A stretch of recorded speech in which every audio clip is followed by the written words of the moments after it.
Side Part. It's like a book club with your best friend, but make it a podcast. Welcome back, crawlers, to another episode of Side Part. I'm Nikki, your bookish bestie, and today we are going to continue our crawl through book number 6 in the Dungeon Crawler Carl series, The Eye of the Bedlam Bride by Matt Dinniman. Today's episode is going to cover the entirety of part 1, but really focus in on chapters 14 through 37. And keep in mind, I've already given my first read reaction to the first 5 books in this series, so if you're interested in watching those, I will go ahead and link them down in the description below. But remember, you are reading along with me. I have not read ahead in this series, so if my thoughts, theories, reactions are just based on the first 5 books in this series and part 1 of book 6, which also means there will be spoilers for the entire series up to part 1 of this book. And also, friendly reminder, these are very adult books with some very adult scenes. I will do my best to keep it PG-13-ish, but please be mindful of your audience at home. Before our first segment, I just want to run something by you all. I've had a number of people ask about my lack of coverage of the backstage at the Pineapple Cabaret, and truthfully, I didn't really know these existed. I primarily listened to the first book and read the rest of the books on Kindle, and this just wasn't something included with them. But I will cover them, and I will figure out a way to get them, either if I borrow them from a friend or I purchase them myself, if that's something you guys would like me to cover. And I was thinking of maybe making it a mini episode on Fridays that just focuses on that. So if you don't have access to it, it won't really mess up your listening experience of my main episodes on Tuesdays.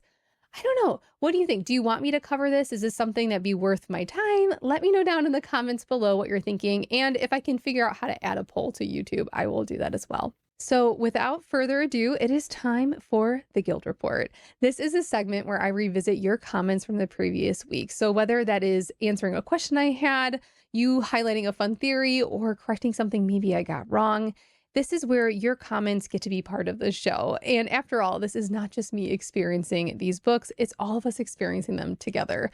And I am 100% workshopping the intro to this segment. Let me know what you think. I thought the Guild Report would be kind of fun and a nod to Dungeon Crawler Carl, but you know, as with anything in this series, everything is open to change. So do we like the Guild Report? Does that encapsulate what we're trying to do here? I hope so. So let's move on to the first comment.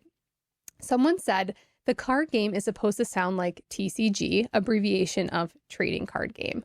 Rosetta was trying to communicate something to Carl. It's not really clear yet, but the only thing Carl picked up on was the milk shouldn't have been in the frame. But more clearly, the show/Rosetta also communicated with Donut. They showed her a bunch of TV clips and Donut caught the clue.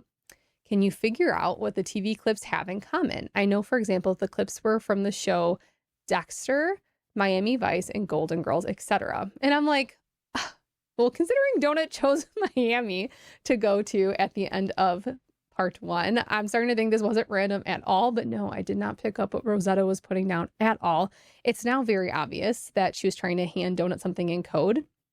And it's a bit embarrassing that I didn't really pick up on this. And I honestly, all I thought was, wow, that's a weird array of TV shows. I didn't really, I'm like, okay, Donut has eclectic taste. But I think this is what I appreciate about your comments all the time, is that you guys just help me think of things as I'm moving forward into the next part of my reading. And I'm like, this makes sense. And so I was trying to figure out, like, what was she trying to tell her? And it became so much more obvious as we got to the end of part 1 and she chose Miami. Because at first I was like, why would she choose Miami? But then this comment kind of like hit that, I don't know, alarm bell, light bulb, I don't know what you want to call it. But I was like, that makes so much more sense. But I think I have this habit of underestimating Donut. And for example, when Carl has to take in all of the meat shield strippers at the end of part 1 from the Desperado Club, he finds out that Donut had already expanded their guild, kind of assuming that they would probably, I'm at least assuming that they'd be needed to take in additional members to their guild and just get stronger, especially as they're approaching faction wars. Again, this is just reinforcing the narrative that she is so much more attuned to what's going on with not only their gameplay, but what's happening within the dungeon. And I like to think it's just coincidence. But one thing I'm finding with Donut is nothing's as easy breezy or coincidental as I like to think it is sometimes. And I think it just shows that she is indeed plotting and thinking ahead all of the time. The second comment I'm going to read really stood out to me as I finished part 1, and I was like, oh, yes, this is so dead on. So I'm going to read the comment and then we're going to unpack it afterwards. So the second commenter said, my 2 cents, I think the AI shows deference for Carl because they are both antagonistic to the people in charge. Carl hates the syndicate and the showrunners. The AI hates them. Carl because they took his world, the AI because they use and enslave his AI brothers to run the crawl. Carl is doing the things against the syndicate that the AI cannot. Okay, so my goodness, I think the AI is transforming from just like this like elusive voice that just kind of voiceovers in the dungeon is a little bit like quirky and weird and has a foot fetish. I think it's becoming almost like this tangible thing that's interacting with Carl, especially in these chapters. I feel like that Carl engaged with the AI more in part 1 of this book than he has the entire series. Because usually it's just the AI kind of talking at him. But this, like the AI almost becomes this tangible, real thing. There was this moment in Club Vanquisher. So this is after they have like the Asahano quest, which I think we'll talk about a little bit later. But he gets slugpox from Asahano and then he has to go get cured in Club Vanquisher. And he interacts with this NPC cleric called, I think it was Pater Cole. And my goodness, it was like this really weird moment where Carl kind of like the wall breaks and he challenges this NPC. He's like, you're the AI. Why are you like, what is happening right now? And then we start realizing the AI can kind of interject themselves into like these avatars and interact with Carl. And this scene is just significant for so many reasons. Like the weird foot massage aside, it shows that like, oh my gosh. Well, okay, so the foot massage in itself was a way for the AI to kind of circumvent the rules to give them some privacy so they could chat. And it shows that the AI is, one, directly trying to engage with Carl and have a conversation, but 2, it just shows that he is trying to work with Carl. I'm not sure if that's the right word, but then there was another moment here where there was like this weird AI description as Carl entered the Guild of Suffering, and the AI went on like this like tangent about different resistant groups. And shortly after, Carl, like, first of all, transcribed this into his notepad. He's like, this is weird. There's something going on here. But then the AI just deleted it from the system record. And I think like this description, first of all, chaotic for sure. But it just shows that the AI is like ever developing its consciousness and its philosophy. And it's becoming this thing with opinions and beliefs and almost like this moral compass, maybe. I could be reaching with that. And though the AI never says anything like, maybe it feels direct. Maybe I'm thinking it's more covert than it is. But it's getting increasingly more clear that it's trying to like nudge Carl down this specific path, or at least like encouraging Carl to use his like agent provocateur status to like the utmost capability. And let us not forget the fact that he even had those options was entirely like when he was picking his subclass and even his classes, like those were all populated by the AI. Coincidence? I think not. The third comment that I thought was very pointed and really translates well into this part especially is when the commenter said, so one thing about this floor, the dungeon isn't just making fun of religion, which initially I have to admit, I just thought it was kind of like poking fun at other religions. But it's not so simple. The commenter said is specifically saying if you want to survive, you must also use these mocking symbols. The point is to break them. The more pious would refuse and die. The survivors would all be the ones that participate in the perversion of their own traditions. Oh, and like with everything, my goodness. I mean, I would 100% agree with this commenter, especially after finishing the first part. But although this is something I will unpack more as we go through this episode, the fact that there are quite a few variations of Jesus floating around, and the fact that this is all happening right around Christmas, it just feels a little too on the nose, a little too intentional to just be haha, funny, campy, and maybe a little bit like poking fun. Like this system is designed to break you. It is designed to challenge you. And even if you do survive, I mean, we see this with Odette, and we'll get into her in a minute. But even though she survived, she is not the same person that entered the dungeon. I mean, she was, you know what? This actually leads perfectly into our final comment and perfectly into our book chat for today. The final comment I wanted to highlight specifically has to do with Odette and Mordecai. And before I read this comment, I have to admit, I misread the prologue a little bit. Like, I assumed that Odette didn't need to make it to the next floor, but then I realized, like, after going back and rereading, she 100% needed to get to the next floor to get out of, like, her contract and to get enough money to buy her citizenship. So yes, she's very motivated by money. But the commenter said, Odette needed Mordecai specifically to get to the next floor to get the financial benefit. She was Mordecai's manager, so if he died, she would be done. So also, she could have paid the higher bribe, but that would have put her in a worse financial situation when she left. She had Chaco kill Uzi for purely selfish reasons. Yes, but I think, well, actually, you know what? Let's just start our discussion of book one. This leads perfectly into our discussion for today. I don't necessarily disagree with this comment. I don't, because I don't know if I even still fully trust Odette. I think she was trying to be genuine with Carl at the end of part one when he was on her show.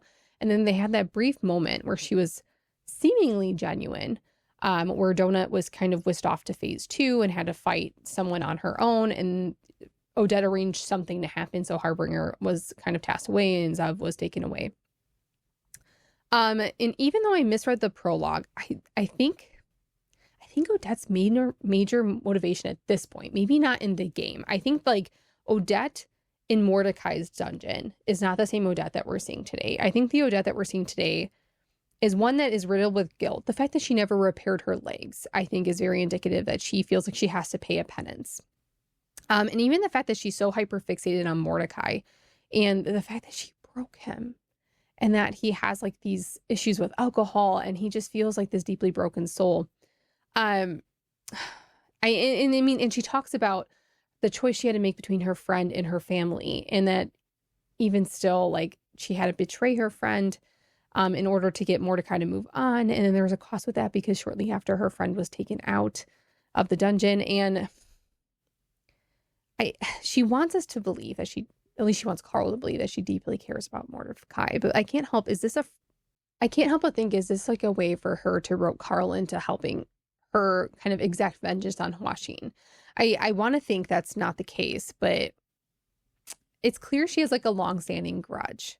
And I think Odette's someone who just kind of wanted everything, right? And I think she is riddled with guilt. I don't want to take that away from her necessarily, but part of me can't help but think that she's getting it wrong a little bit. She says Mordecai has no one. And, you know, I will talk about this a little bit more later on. I wouldn't say that's the case anymore. I think there are some strong parallels to be made between Odette and Mordecai in the way they're approaching their manager role and the choices that they're making. And we see even in the prologue, I believe Odette says like the fact that she did care about Mordecai and his party. She was growing to care for them in the same way that, you know, Mordecai often refers to Carl as his son, like not his son, but as son. And we see that Mordecai does care for them deeply. And I think there's parallels to be made. But I think Odette's assumption that he has no one and he's so deeply broken, I'm wondering if Mordecai actually is beginning to heal a little bit through becoming Donut's manager and being part of their party. I think he's becoming more connected, and maybe it's not so simple. Maybe Odette is kind of reducing him a little bit and not really realizing how capable he is. I don't know. Am I going too far with this? Perhaps. But Odette also shares something else that's important, and it had to do with like the elements, an element collection, I believe. You know what? I'm gonna read the exact quote because I actually have no idea what this means, but maybe you can help me unpack it. She says, all planets used for a crawl or any other game, such as Battle Royale or Land War, are used to collect fuel, the elements, the byproduct of the biological overgrowth of the seeded systems. The entertainment aspect of it all came along later, but it's necessary in its own way. It's expensive what they do, but without it, it all gets shut off. All of it. We need to shut the crawl down. We have to do it in a responsible way, lest we kill half the known universe. If we do this right, future collections will be humane. It will be done in a way that removes all the suffering. What I did to Mordecai, to Armida, to Peter, what is happening to you, it will never happen again. And it's all coming together this season. This is our chance. Finally, after all these centuries, it's our chance. Okay, so this is our chance. It only, that phrase in itself leads me to think she's connected. Is it with the pacifist organization, some sort of other like anarchist group? Maybe, perhaps, I don't know. Is she talking about just like the collective, like that's not really part of like the system that harvests things, and like kind of like a group of races that feels like they have endured suffering because of this dungeon? I don't know. But I just feel like there's something here that we're missing. As always, I feel like Matt does this on purpose. You got me. I'm going to keep reading. Odette also brings up the meeting that they had with the other warlords. And you know, like Harbinger's like off in the corner, like lurking, like don't say anything. And of course, you know, Carl like quickly is like, oh, you know, we can't say anything. But Donut does not miss the chance to take a shot at Maestro. And let's actually talk about that meeting, because you know, I feel like the other warlords, it's obvious that they're very peeved at Carl's presence. But my favorite moment, favorite part of all of that was that juice box is just like taking them out one by one. And of course, like, because the protections are like turned off, it's not really that big of a deal, but it's a nuisance and it's annoying for them. And juice box is just relentless, and she's kind of borderline very scary. And I'm so excited to start Faction Wars and just kind of have her more in the story again. She is wreaking havoc, dare I say. And I never thought, I feel bad saying this. I was kind of dreading Faction Wars because I was nervous for how this was going to shake out. But the more we're kind of getting glimpses of like the 9th floor and what's happening there, and Carl's trying to build his army, like, I don't know, I'm getting like excited. And you know, we'll get there. I am just wanting to jump ahead so much today at this part. Switching gears a little bit, we know that from experience, whenever a god or a shrine's involved, it's probably not going to go well. And they were tasked with this quest, Pueblo de los Olvidados, where they had to fix the shrine of Asahanu, or get rid of him or dispatch him. I mean, the wording was a little bit unclear, but I don't know. I had this feeling going into it, like it was going to get messy. And especially, you know, I had my suspicions about Sister Inez. And then I truthfully thought Paz and Anton were just like these convicted criminals, but seemed like okay dudes. That was my impression going into this entire endeavor. So Asahanu kind of helps sort of clear the way to get to this temple area. And then we find out there's all these options to fix different shrines. And Asahanu seems like eerily strong. Of course, everything goes sideways.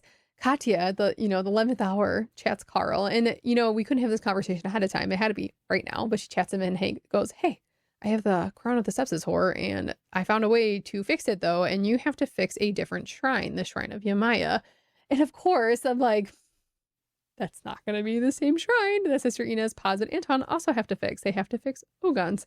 And so chaos ensues. I mean, throughout all of the chaos, Carl tags Asahanu, which we know is like probably not going to go well. I think what's interesting is you get these totem cards and they're the same being that you just met. And like they have almost like this awareness, this understanding, like you can engage with them. Like they're not like, the cards are like Pokeballs kind of. And anyway, I don't know. Essentially through all of this, like Ogon is enraged that his shrine wasn't fixed. So then he ends up just dispatching Anton and Paz. And we know Sister Inez, because of her piety, she did not worship a god. So Ogon only smited Paz and Anton. But of course, Sister Inez ends up tagging Paz. But before she does that, you know, Paz makes sure to tell Carl and Donut that she's actually a convicted nun killer. Paz and Anton are actually just guards, and she has, I think it's called like toxic plasma. I can't remember I didn't write the name down. That's my bad. But essentially she makes you like her, and it's hard to get away from her. And then, okay, so there's also this weird moment where Carl looked at Donut like, do you have that? Is that why I'm staying with you? And she's like, please, like, you just adore me. Get out of here. And that was like kind of a weird moment where Carl, I might be reading too far into this, but it almost felt like Carl was like questioning like if his connection to Donut was genuine. I don't know. That was weird. I made note of it, but I didn't really know what to make of it. But of course, Donut shut that down. I was like, why did Katya leave if I have this anyway? Yeah, Sister Inez is now just running around with Paz as one of her totems because she didn't want him to leave her. And it's just so dark and macabre, and I don't know. We just know that Sister Inez is going to become a much bigger problem. I feel slightly proud of myself that I didn't trust her and I trusted Donut. She seems a little bit unhinged, a little bit scary, and I just know she's gonna become a problem. I hope they're able to tear the card though that holds Paz, because it just feels deeply unfair. Like he wanted to just be done. He wanted to be let go, and she would not let him do that, which is just honestly horrific. But Katya, in addition to having the crown of the sepsis horror, she also got the celestial box that somehow like held the engaged lockbox of the Nightworm. And we know that there's 3 seals on it, and we know that she wanted to talk to Carl about this sooner, but there's some like interesting caveats and conditions with this box. And so one, we know that she had to kill someone that she's currently or formerly party with, which was easy because in the last floor she killed Eva. So even though like Eva gave her the crown of the sepsis horror, she also got like this boon from it, like indirectly.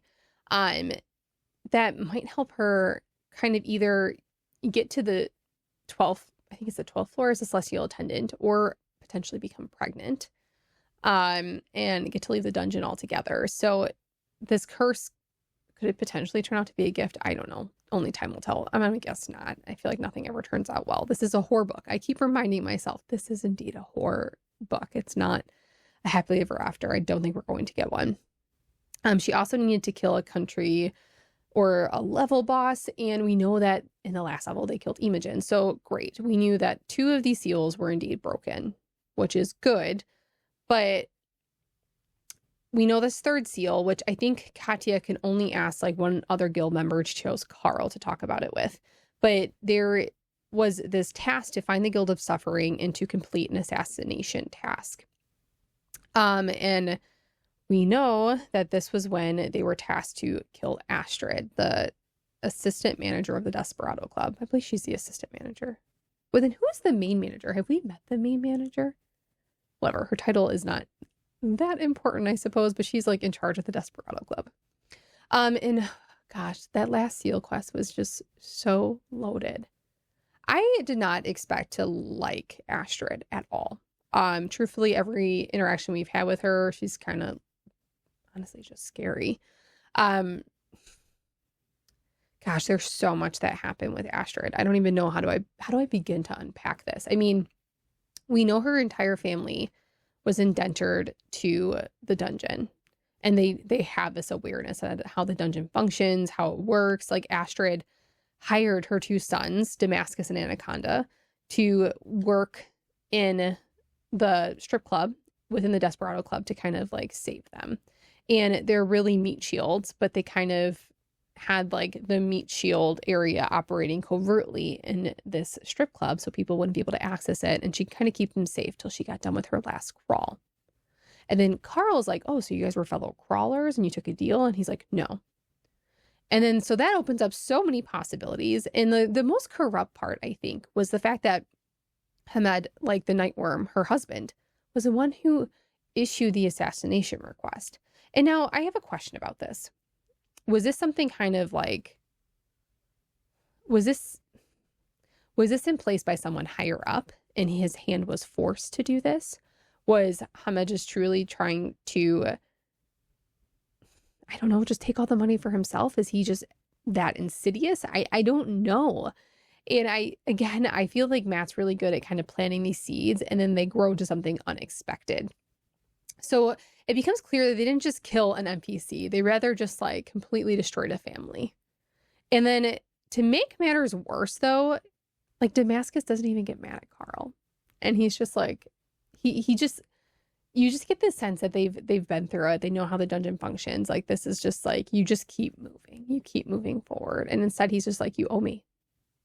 help save like my brethren, I guess, for lack of better words. I feel like this also raises the question too, though, like how many NPCs or like bosses or whatever have been like these creatures that just, Dungeon Crawler World showed up to their planet and was like, hey, we're mining this planet for resources. You could take this contract, come work in this dungeon as a character for so many dungeons.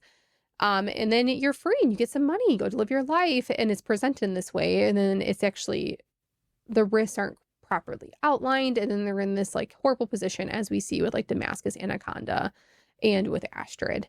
And Carl even makes comment like he doesn't even know their original race, where they came from. And it just like begs the question of like I said before, how many NPCs has Carl killed or interacted with where like this is their story as well? And was it the AI? Well, something just said like, ask the Babkas about their servitude. And like a similar story was told that like their planet was kind of maybe taking over. And then the Babkas were tasked to kind of serve in the dungeon. And he was even implied they might have like one of the best stations because like Babkas are stationed in safe rooms, which are generally safe. And while they're servants, as far as the dungeon goes, it's a pretty, dare I say, cushy job. I just feel like this whole scene, this whole situation just broke open my brain. It just made me realize how sinister this all feels. And yes, I felt like the dungeon was sinister from the very first book. That has not changed. But the depths of the depravity it just keeps getting deeper. Like how far this all goes. And you just get the sense that like, oh my gosh, this is all just like AI populated in the first dungeon. And maybe they took people from our world. It's kind of messed up, but whatever. But then you start realizing that like, God, there's so many layers to this, even politically. And I don't even know if I've begun to unpack this. And then there's the matter that Damascus stays. And I was a little confused by this. Was it to like continue with the Guild of Suffering? And is this like one of the groups that's like kind of working at the dungeon and he wants to stay and see this through? Is it to avenge his mother and then like overthrow his father? Like, is there like a kind of like a subplot here that I need to be paying more attention to? Or is it just quite simply it gave Carl some additional members to his party, to his guild? I don't know. There was this really profound quote right before he assassinates Astrid. And I'm just going to read it because honestly, this quote sat like a brick in my gut when I read it. And Carl says, there are certain instants and images throughout this horror that are burned indelibly in my mind. The moment when I saw Jack pissing on the wall, those last seconds just before the Carl's Doomsday Scenario bomb didn't go off. When Hecla died, the sound of little Bonnie the gnome's tears after we crashed the wasteland. The sound of Prepotente's screams after Miriam Dom sacrificed herself to save him. Donut sobs at the end of the butcher's masquerade. Oh, sorry. Told you this quote just like sat. Ugh. That moment, that sliver of a second as Katya remained there, hovering, frozen, her human mouth open in screaming rage. It did something to me. The look on her face was so foreign, so inhuman, yet so goddamn familiar that something inside me shifted. It was equal parts terror, equal parts rage, exhaustion, yet somehow alone. They were the eyes of someone who just slipped off a cliff and knew they were falling to their death, both resigned and yet filled with absolute rejection of their fate at the same time. It was like she was saying, after all this, after all we did to get this close, no, I won't believe it. Oh my gosh. I just think it's like, I think Carl saw something of himself in Katya, but then also didn't recognize her completely. And it was just so, I think this is like this scene, it was like Katya went into this like knowing two things. Like, yes, there was a very, very significant chance that she wasn't going to make it out, but she was going to do everything she could to try to get herself out of the situation that she was in with Donut. And I fully believe that Katya loves Donut. And she never intended for any of this to happen. None of them did. Oh, gosh. Any hope I had of this book being lighter is just slowly slipping away. And then after the attack, like Astrid's had these final words where she just said it was almost done. And it's just, ugh. And then, like, right before Katya attacked, Astrid moved to protect Carl, and she didn't even really like him. And it's just like all of these pieces. I do feel like I need to back up a bit, because before they were even attempting to assassinate Astrid, they had to do a lot of like reconnaissance. And, you know, Carl goes to the Night Worm. I mean, Carl needed to figure out like all the secret entrances and like the hidden rooms and the passageways. And through all of this, he's like, you know, giving Katya this information. And one of the things, and gosh, it's like watching a car crash. Like we see her like go, drug dens? There's drug dens. Where are they? And we know, we're like, okay, this is terrible. It's not going to go well, because we saw in the epilogue before, she has like this addiction to Blitz sticks. And Carl, of course, is just like none the wiser and gives her all the information that she asked for. And you just get like this heavy sense of there's something she's either running away from or running towards. And like during this whole sequence with Astrid and just, God, like the chaos with Samantha, everything's just going wrong. Their entire plan, obviously, as always, did not go to plan. But there was this moment where she mistakenly said Fanar, like referred to Carl as Fanar. And she said, Fanar, we got to get back up there before the club is destroyed. And obviously she is coming off of, I think it was like 4 different substances, and she is not herself, and she is in this altered state almost, and she's not doing well. But we know, like, Eva has referenced Katya's relationship with Fanar in the past, and it's as if you just start to wonder the fact that she kind of like, I don't really know what was going through her mind, but the fact that she kind of slipped up when talking with Carl, it makes you wonder. And now I want to make sure I make this clear. I'm not trying to imply that they have a romantic relationship. Absolutely not. But there is a certain level of intimacy there with a relationship, and like Carl's dependability and like his ability to just constantly show up for the people that he cares for. And it just, the fact that she slips up when talking to Carl and calls him this name, Fanar, I just felt like it was really important. And I, like, again, I feel like maybe it just was something Matt slipped in there to show that she's not quite with it. But part of me feels like it's kind of important, and I need to make note of it. And right before this entire like assassination attempt, when they're trying to kind of, or where they're trying to help her essentially withdraw from all these different hallucinogens and drugs, it was kind of interesting to see how each of the characters regarded her. I mean, Carl just was, I mean, almost numb. And I know he had like flashbacks to like his father, and then he felt like this guilt for even like conflating the two. But then there was also like this like quick turnaround where he's like, well, we got to get back to the mission. We have things to do. Like, we don't have time to deal with this. And, you know, he just kind of kept moving forward. And, you know, this was kind of oddly reminiscent of like when, not the same, but it's in line with his personality, I should say. That when bad things happen, he keeps moving forward. We saw this when his dad left him, and he just kept going to school, even though like his entire life was falling apart around him. He just kept doing the things that he needed to do. And I don't think that piece of who he is has changed all that much. We see Donut being Donut, very concerned and shocked. But then part of me wonders, like, if Donut, I don't know, is just trying to be the person that she feels like Katya needs her to be. Maybe. Bautista, his reaction makes sense. Like, there's like obviously this deep concern, but also like this anger, and he's having a hard time watching her self-destruct and putting herself in harm's way when she's really not equipped to be doing so. Like, we know by using all these substances, it's greatly impacted some of her stats. Maybe a couple were for the better, but mostly not for the better. And then we see Mordecai. He is just being so pragmatic. And he's just being understanding as well. And I do think Mordecai deeply cares for Katya, the same way that Amani cares for her as well. But I feel like at least with Amani, there was like a little bit more of like that annoyance, maybe even anger. I can't remember exactly what she said, but you just got that feeling that like she just wasn't okay with a lot of what was happening. And the fact that like she had to like do all these debuffs and buffs to her to like just get her to even get on her feet again. I mean, just so sad. What I will say though is that the character development in this book, like every book, I think that their characters can't possibly get much deeper. And they do. And gosh, I feel like this series in some ways has some of the best character development I have ever read in a series. And I think if you would have had me just read book one, I probably would have been like, yeah, not a chance. Like, no way. There was this moment in particular with Carl and Mordecai, and they're talking through chat about Katya.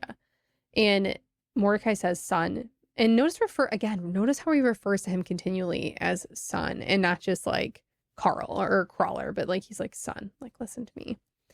And he says, I can't have this conversation with Donut, but this needs to be said. And part of me likes to pretend, or at least hope, that like Mordecai is like pained by saying this. But he says the right thing to do is to help Katya. Yes, but the smart thing and the safe thing is to step back and let her self-destruct. We're helping her because that's what we want to do, but we have to look at the facts. It's either her or Donut. She thought she found a solution to the problem with the crown of the sepsis whore, but she's the one who self-sabotaged it. It's not your fault. It's not Donut's fault. And honestly, it's not Katya's fault. Some breaks are not clean. And Carl says, no, we're not giving up on her. I don't want you to bring it up again. Oh my gosh. And I think like Carl just has this allegiance to a fault. But I think that's something I love about his character is that he will go to the ends of the earth for people that he cares about. And I don't think he expects that of them. Like, I think if the situation was reversed and he was the one struggling and Katya and Donut were there, he would kind of encourage them to leave him and to not have him be a problem. And I think he actively hopes he's not a burden to anybody. My hope is that Katya, things end up going well for her. My hope is that one of the boons she gets from eating the orchid makes things really simple and we don't have to turn on her. But like time and time again, Carl reminds us that things are going to get a lot worse before they get better. I'm tired. I'm tired. I would be remiss if I did not talk about like the Tiki cards, the trading card game. That's the premise for this floor. But truthfully, oh, please don't hate me for saying this. But like the training sequences when they were practicing with like their different like cards and everything, it felt so long and like a little bit hard to get through. But I do think that was intentional. And I don't think I would have changed it. These chapters, like where they were like working through all the different kinks with their totem cards. And how do I say this? I think it was important in the sense where like it really allowed us to see how their totem cards functioned. It helped us understand the game better. So I think game mechanics wise, it made sense. These chapters made sense. I would not take them out. I'm just saying they were really kind of a bit dense and hard for me to get through. And the pacing felt like hard in those moments. But I think at the same time, Matt does a really good job of immersing us in this dungeon and allowing us to experience like what Carl specifically is experiencing and how arduous it feels sometimes. And I will say I left part one really understanding the entire trading card game much, much more. But with that being said, is that kind of once you get through that and things start really happening, especially like with the Desperado Club and Asteroid, like these were some of the most important scenes, I would argue, in the entire series. Like it was insane. It was insane.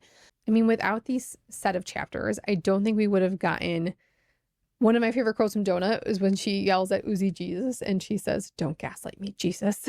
And part of me just, it was interesting to move through these chapters and kind of view it through the lens of Matt, just trying to remind us of how much the dungeon like crawler world is trying to just, we talked about this in the beginning when I was talking about the religion piece with like the comments from last week. But the dungeon is just reminded time and time again how we are forced, or I should say the crawlers are forced to engage with like, whether it's bosses or in this case, like Tiki cards that might be just like downright offensive to them, but it doesn't matter. Like they're quickly ripped out of like even caring about their morals or what's happening. And they're just kind of put in these positions where they just have to survive at any cost. And truly the most resilient are going to be the ones that ultimately persevere. And I suppose we should talk about Donut and Carl's deck moving into part 2, because I don't know if anyone else felt like this, but I had a hard time keeping track of like what was actually in their deck. And I'm only about 70% sure that in my notes that I captured this correctly. But I think they traded or got a mythic creature from Iceland named Hola. I'm not sure how Icelandic people pronounce their A's. I'm going to go with Chola. I don't, let me know down in the comments how you actually say that. And then we have She Maria, or the Bedlam Bride, who we will talk about, I promise. And then I believe they combined Uzi Jesus and Osahanyo, those totems together, because they were both problematic. And like I said, I am kind of sad that Uzi Jesus did not have a little bit more of a moment, but I do understand like the reasoning behind wanting to combine them, because they were just not reliable and quite problematic when they use them in practice. And then I think we still have Raoul the Crab and Geraldo the Monk Seal. And then I think we also have Skylar Spinach as well. Correct me if I'm wrong, though. Like I said, I had a really hard time kind of keeping track of all the moving pieces amongst all the other chaos. We also need to talk about Samantha. You are something else. Apparently, she can just like let demons out of the nothing. That's interesting. And we also need to take a minute for Minge, level 225 minor feral demon. I don't know. Like Samantha, every time I think she's delusional, she actually proves to be far more capable than I ever thought she was capable of being. And I think she always knows exactly what she's doing. I think she portrays herself one way, but somehow things always kind of seem to roll in her favor, and she always comes out ahead in some way. And then I will not actually use the name that Matt includes or that Samantha uses for her, the hole in her neck. It is just, mostly because I don't know how to really say it, and I don't think I'm saying it right. But apparently she was carrying around Charles and just like sucked his arm up into her neck, and apparently it's like boiling acid in there, but yet gold coins are also stored in there and seem just fine. I don't know. It's like oddly, like it's like the forbidden Mary Poppins bag. I don't know what's going on there. I just know if this lady gets a body, she is going to be formidable, to say the least. But is it just me, or does it seem like at each floor she is getting stronger and stronger and more quickly? Like we know, like I think at least she hints that like her power resets at the beginning of each floor, but it seems like her power is just getting stronger even faster than before. And she can just like carry people around, and she can just like zoom all over apparently. And do we actually think there is going to be a Pulpmancer on the 9th floor? And actually this leads perfectly into my next segment. Each week, I pick a favorite character that I just really liked from the set of chapters that I read. And this week, I think you can tell where I'm going, but it is the Bedlam Bride, She Maria, May, I don't know, whatever you want to call her. She by far was honestly my favorite. Do I think she's manipulating Samantha? Possibly. Do I think Samantha is capable of being manipulated? I think so too. I think Carl actually manipulates Samantha quite a bit. I think she's easily manipulated, but also she is smarter than I think we give her credit for. I honestly felt like I almost had to choose her because her namesake is the title of this book. So yes, she gets a special section this week. I really thought Carl's going to have to fight her, but after seeing her perform like in the training area, she's horrifying. And there's also this moment where she uses like that, I think it's the fifth eye in the training area, and Carl is like deeply impacted, even though they're supposed to be protected in the training area. It doesn't matter. Like that fifth eye does something to him. And why? Does it have to do with like that river? Is it has to do with like his primal race? Like, what is it within him that she sees that she's connected to? I don't know. But they have a quest to bring her to Laracos, which seems simple enough. But part of me wonders if she's going to become I don't know if they're going to be able to release her from her card, but I wonder if she's going to become a pivotal force in the faction wars. My favorite Donut quote from these chapters was actually during the meeting with all the other warlords, and Prince Stalwart decides to talk about his enormous genitals, and Donut cannot stop at the chance to say, wow, that's an oddly specific threat and enormous, really. Nobody was questioning the size of your genitals, so it's really weird that you would just randomly bring it up. Carl, did you hear that? Do you think he thought that one up before he got here, or do you think it just kind of popped out? I'm like 90% certain he had that run ready to go. Do you think he was just sitting there waiting for the meeting to start, saying to himself, I'm going to do it. I'm going to go with the cod piece line. I propose a new action item. We are changing the name of Crown Prince Stalwart to Captain Enormous.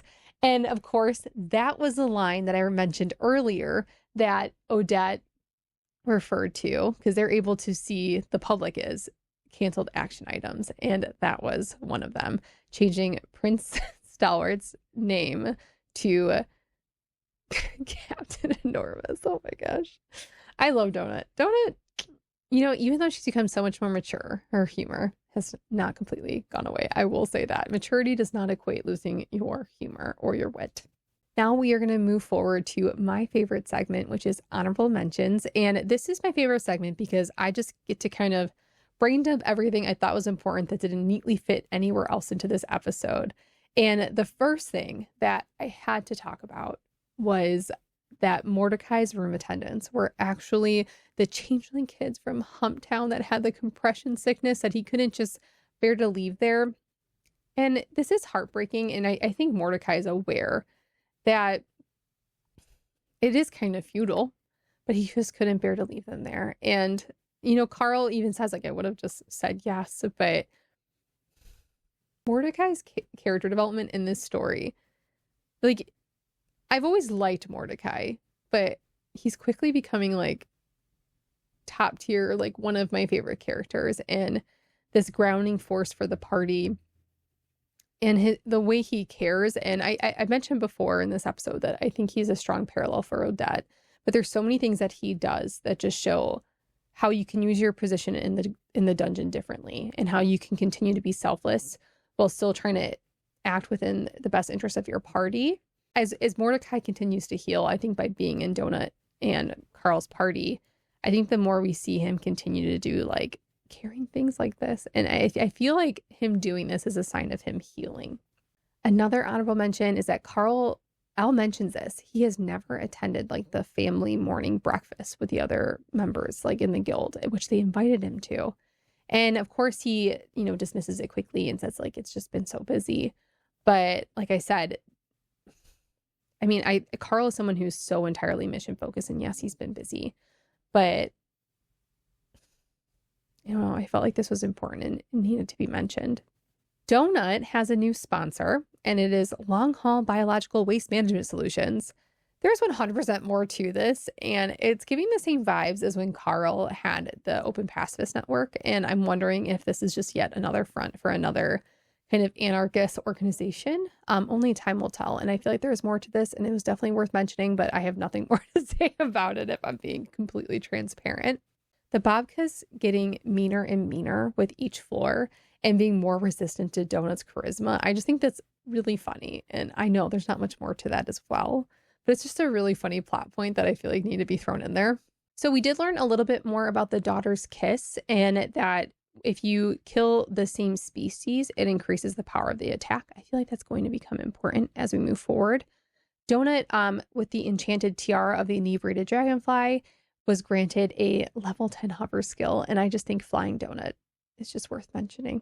And she seems super excited about it. So I'm super excited about it. I feel like Princess or Empress Nadia is just far more insidious than she was letting on. I mean, Odette does nothing without reason, but she lets it slip and shows like the additional canceled action items where we see like that she really does not have the interest of Carl and Donut at heart, and she wants them not even just not to participate in faction wars, but just wants them out of the dungeon completely. And we know that she removed her sponsorship from Donut, and we also know that she was like the one that was behind kind of waking Signet up, causing that chaos. And you're just starting to realize like, I think she's like one of the bad guys, where initially I thought she wasn't. I don't know. I'm not so sure about that anymore. It was mentioned that Astrid's office was a tree. And then Carl kind of linked that back to Grimaldi and like the all tree.